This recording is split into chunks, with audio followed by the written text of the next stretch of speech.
how to fix no internet secured error in Windows 11 and Windows 10. Press Win plus R shortcut key to open run command box and type ncpa.cpl and press OK to open your network connection. Find out your network connection and right click on it and choose its properties. In Internet Properties Windows, uncheck the following items and press OK. It will resolve your issue definitely. The second method is through Device Manager. Right click on Start button, choose Device Manager,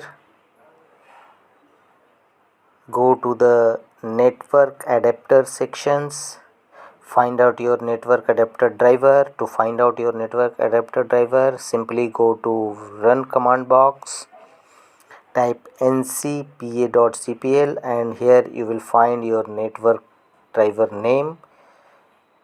Go to the Device Manager Windows and right click on Network Adapter Driver, choose Update Driver.